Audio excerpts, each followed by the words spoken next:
Bonjour à tous et bienvenue sur la chaîne Hélios Guidance. Je vous propose le tirage général des cancers pour le mois de mars 2025. Alors, tirage qui au départ nous paraît peu sympathique, mais qui finalement se laisse découvrir puisqu'il y a un sens à tout ça. Il y a une étape de vie, de votre mission de vie à passer sur ce mois de mars. Alors, bien sûr, je vais vous laisser découvrir tout ça, mais en attendant, vous en avez l'habitude. Si vous n'êtes pas encore abonné à la chaîne, merci de cliquer sur le petit bouton abonner et sur la clochette pour être notifié des sorties de vidéos. Vous me retrouverez ainsi plus facilement si vous aimez mes guidances et vous permettez à la chaîne de continuer à grandir. Si vous êtes déjà abonné, eh bien merci de continuer à liker, commenter et partager ces vidéos pour leur donner un meilleur référencement, plus de visibilité et m'encourager à continuer à vous donner ces guidances mensuelles, générales et sentimentales. Merci à tous et maintenant je vous laisse avec votre tirage.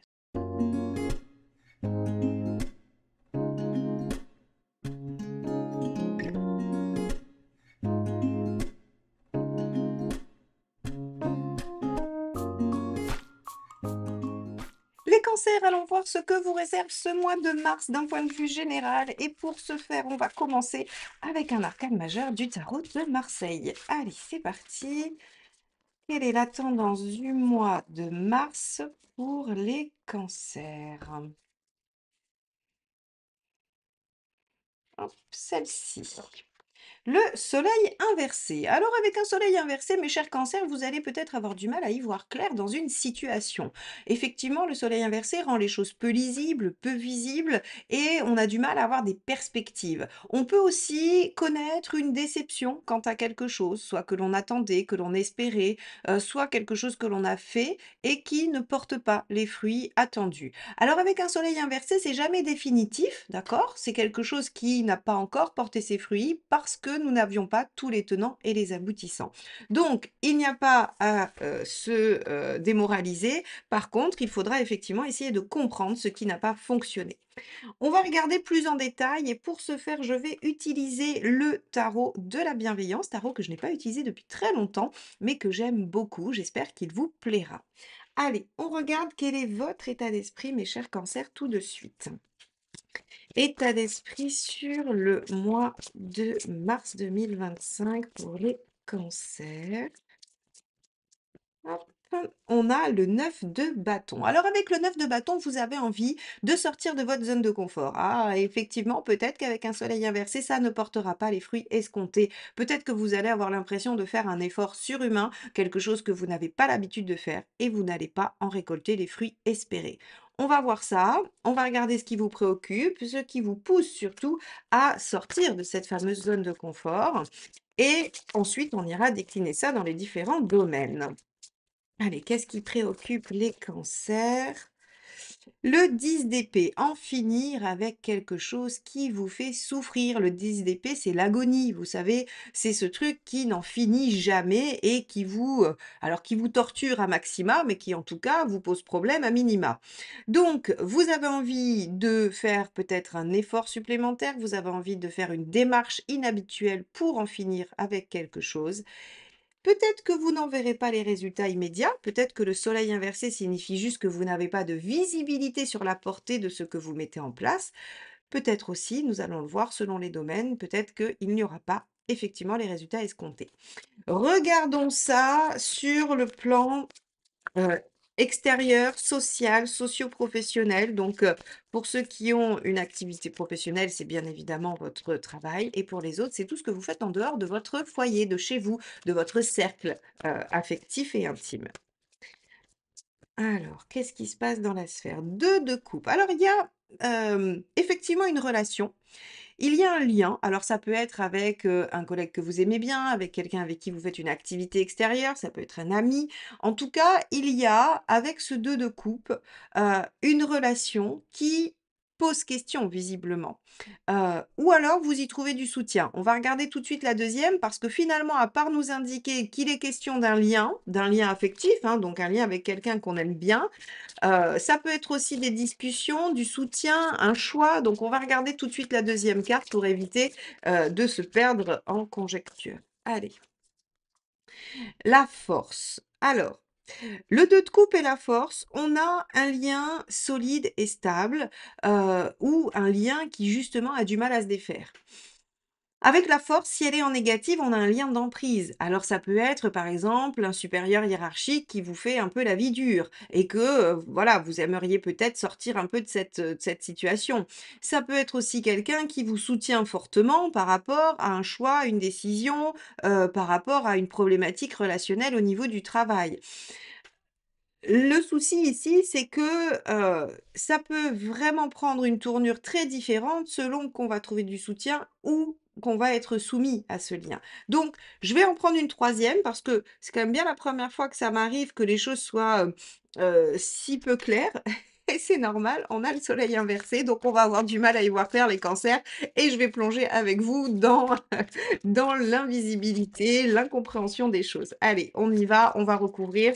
Je ne vais pas vous laisser comme ça. Qu'est-ce qui se passe sur la sphère extérieure? Tempérance, OK. Bon, visiblement, il y a, donc vous avez vu, hein, c'est quand même 2 arcanes majeures, donc on est sur une problématique de communication et d'équilibre. Il y a visiblement un lien qui vous pose question et vous pouvez aussi bien être soutenu d'un côté que, j'allais dire embêté, contraint ou dévalorisé de l'autre. Et je pense que c'est pour ça que le tarot ne précise pas tout de suite parce que avec tempérance, il y a bien 2 aspects à la situation. 2 aspects qui ne se marient pas bien ensemble, 2 aspects qui ne vont pas ensemble, que l'on n'arrive pas à concilier. Donc je pense que sur votre sphère extérieure, vous pouvez avoir des préoccupations relationnelles qui vont être soit des enjeux de pouvoir avec la force, hein, ou des enjeux de compétences dans la sphère professionnelle et vous aimeriez bien pouvoir y voir clair, comprendre un peu qui est qui pense quoi, de quel côté sont telle ou telle personne, pour pouvoir en finir et agir. Sauf que bah, effectivement, soleil inversé, ça va être très compliqué d'y voir clair dans cette situation, mes chers cancers. Alors allons voir concrètement ce qui se passe. Est-ce qu'on a un moyen concret d'agir? Est-ce qu'il y a une situation réelle qui va se présenter qui va nous permettre d'y voir plus clair? Sachant que c'est le soleil inversé, la carte dominante, il y a une bonne partie du mois de mars qui de toute façon restera un peu obscure, hein. L'étoile, alors, intéressant. Alors l'étoile dans la sphère matérielle, on va encore nager, dans l'impalpable et dans l'imprécis, hein, je vous le dis tout de suite. Mais bon, c'est pas pour rien qu'on a, un manque de visibilité. L'étoile, concrètement, on vous dit, ben, vous aurez des signes. Suivez votre intuition. Essayez d'écouter ce que vous ressentez, parce que c'est comme ça que vous allez comprendre. Il y aura rien de tangible, il y aura rien de manifeste, ce ne sera que de l'intuition, que du signe. Alors le problème des signes, c'est que, bah, souvent on en voit beaucoup, plein, et on a du mal à les interpréter parce que parfois certains peuvent dire l'un ou l'autre, hein. Ça vous est déjà arrivé, j'imagine, de vous dire: «OK, j'entends bien que c'est un signe, c'est pas le hasard, mais ça veut dire quoi? Comment je dois le prendre?» Et vous voyez que vous pouvez trouver une direction aussi bien dans un sens que dans son sens opposé aux différents signes que vous voyez. Alors là, l'étoile, elle vous dit: «Ben, déjà, faites confiance à l'univers pour aussi vous aider à démêler ça et soyez dans une écoute très attentive de votre intériorité, de vos intuitions, de ce que vous ressentez. C'est ça qui vous donnera la bonne intuition. C'est pas de vous creuser la tête intellectuellement sur ce que veut dire le signe, c'est de voir où il vous amène naturellement si vous ne réfléchissez pas trop. Bon, les cancers, ça va être, un mois où il va falloir effectivement beaucoup écouter l'intérieur, accepter qu'il y ait une part d'inconnu et de flou dans votre situation et que ce soit effectivement, en tout cas dans votre sphère extérieure, une problématique relationnelle. Bon, regardons justement sur le relationnel. Ah, le magicien. Alors, il va y avoir, et je comprends pourquoi c'est un peu le bazar extérieurement, il va y avoir relationnellement quelque chose de nouveau ou un renouveau, où vous allez avoir envie de démarrer quelque chose sur ce mois de mars. Vous allez avoir envie de prendre des initiatives et pour cause, je pense que dans les autres sphères de votre vie, vous voyez bien que le relationnel, c'est compliqué. Donc vous avez envie de prendre les choses en main sur le plan personnel, d'agir. Alors bien évidemment, pour les célibataires, ça peut vouloir dire une rencontre. Très bien, une rencontre qui vous permettra de d'en finir avec quelque chose qui vous posait problème, 10 d'épée, hein, peut-être une souffrance d'une précédente séparation, et 9 de bâton qui vous fera sortir de votre zone de confort. On peut tout à fait imaginer que vous avez souffert, que vous n'y voyez pas clair, que vous dites de toute façon, hein, soleil inversé, cette déception, je suis déçu, ma relation n'a pas marché, je n'aurai pas le courage de me relancer dans une prochaine et je suis toujours en deuil, en souffrance de cette ancienne relation. Bah oui, le deuil de l'ancienne relation 10 d'épée, cette notion de se dire il va falloir que je fasse encore un effort pour investir quelque chose de nouveau et la rencontre qui vient vous y mettre. Alors, si c'est une nouvelle rencontre, le soleil inversé nous dit juste que, bah, au départ, on va pas trop bien savoir où ça nous mène, mais c'est pas forcément un problème quand ça démarre, hein. Et si c'est un renouveau dans une situation qui vous faisait souffrir et que vous faites l'effort d'aller finir le conflit, eh bien oui, ça va redémarrer, mais vous ne saurez pas trop dans quelle direction ça va. Regardons la deuxième carte. Eh oui, roue de fortune. Alors, c'est le 1 et le 10, hein, c'est quand même vraiment, il y a cette dynamique de renouveau, d'opportunités, de nouvelles pages de vie. Moi, j'aurais tendance à penser que c'est plutôt une nouvelle rencontre et que vous arrivez à en finir avec quelque chose du passé. Je suis pas sûre qu'on soit sur de la réconciliation à proprement parler.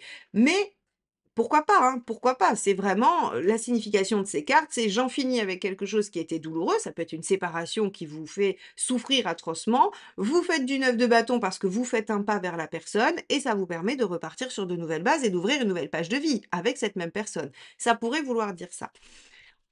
J'aurais tendance à dire qu'on aurait eu plutôt du 10 de coupe et du jugement si c'était ça pour tous les cancers, mais bon, il y en a probablement beaucoup d'entre vous qui démarreront quelque chose d'entièrement neuf.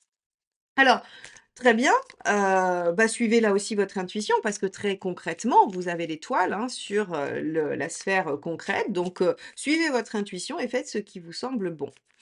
Alors, on va regarder où vous en êtes dans votre chemin de vie. Pourquoi l'univers vous brouille autant les pistes et ne vous permet pas d'anticiper?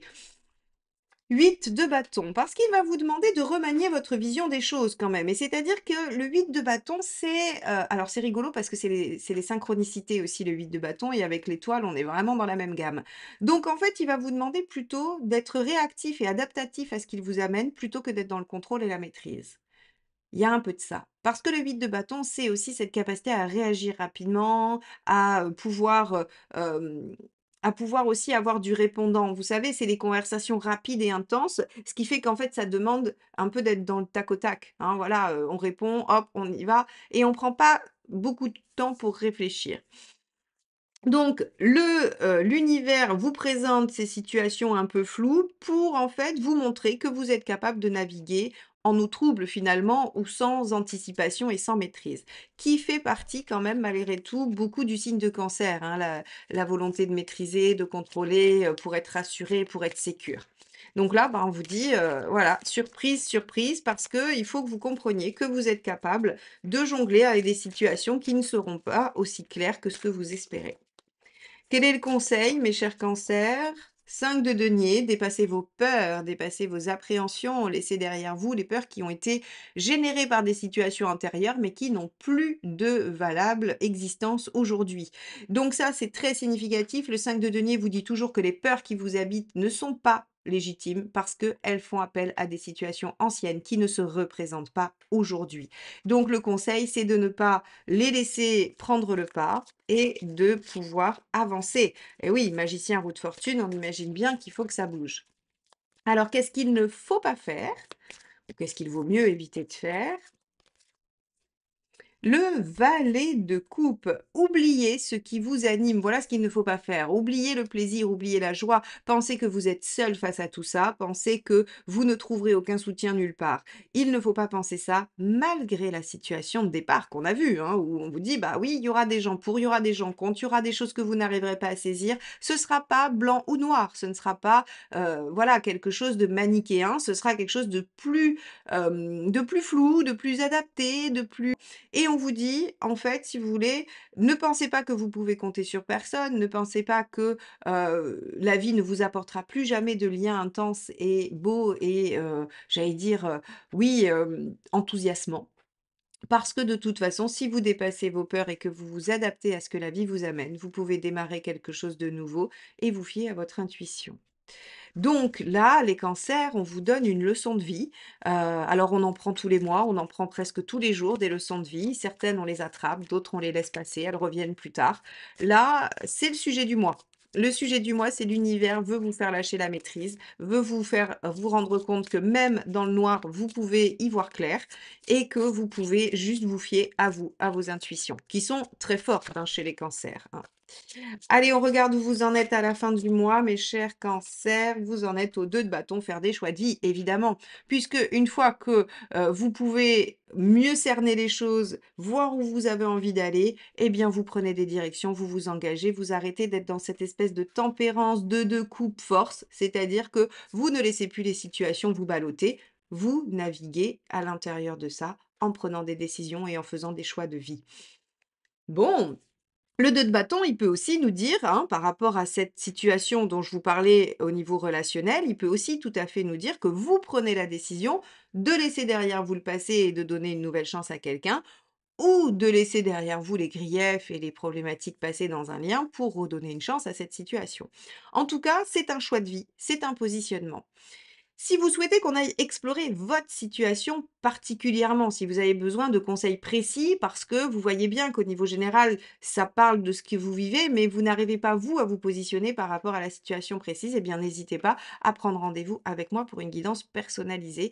Vous avez tous les détails sur mon site eliosguidance.com.